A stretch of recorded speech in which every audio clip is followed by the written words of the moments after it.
Thank you, Madam Chair, and congratulations again on becoming the chair of the subcommittee. Madam Chair, in my opinion, a better title for this hearing would be Another Repeal Bill. Another repeal bill. We have seen the financial crisis that almost brought this country to its knees, the Great Recession. I think it does merit some reflection such that we can better understand the crisis that caused Dodd-Frank to come into being. In 2008, financial institutions fell by the wayside. In 2008, Countrywide was bought out. Bear Stearns bought out. IndyMac failed.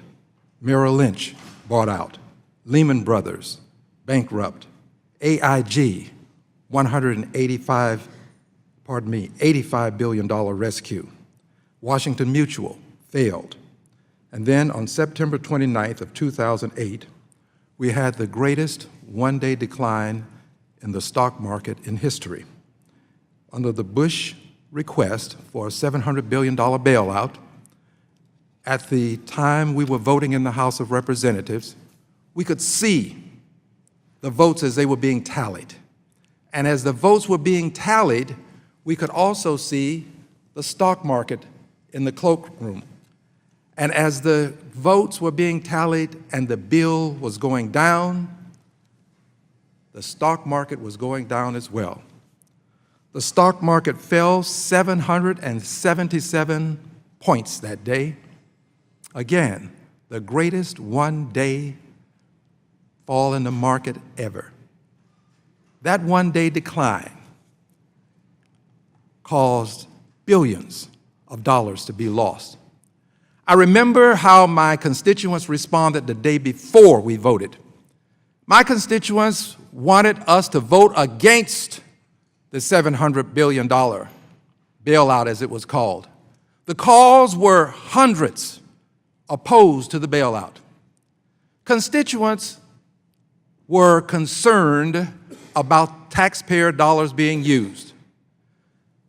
After the bailout, the next day, the calls were hundreds, and they wanted to know why we failed to support the $700 billion bailout. Constituents have the luxury of being here today and there tomorrow. We in Congress have a responsibility to evaluate the evidence and come to reasonable and prudent conclusions. We did pass that $700 billion rescue bill. And that bill caused us to turn this economy around along with some other things. But I remember the auto industry, the big three were here. They needed help. My friends across the aisle said, let them fail. Many of them said, let them fail, let them fail. It was the responsibility of Democrats to stand and protect the auto industry, and we did. Democrats have been the party of yes, we can. Our friends across the aisle have been the party of no, we can't.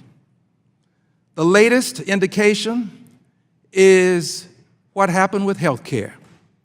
The party of repeal voted more than 60 times in one way or another to repeal the Affordable Care Act. Had the perfect plan. For 7 years, they've had a perfect plan to replace the Affordable Care Act. But when it was time to produce, when it was time to build as opposed to repeal, they could not produce. They could not replace. They are very good at repealing, very poor at replacing. So today, on the heels of the failure to repeal and replace, they could have repealed it, can't find a replacement. But on the heels of repeal and replace, we have yet another opportunity for them to repeal. They want to repeal the Consumer Protection Bureau, the bureau that is designed to protect consumers. They would repeal it. They now want to repeal the Economic Disaster Prevention Agency. It's called FSOC, but it's there to prevent another AIG. And it did so with GE. This bill will do more repealing than replacing. I'm against it, and I'm going to stand up for Dodd-Frank. I yield back.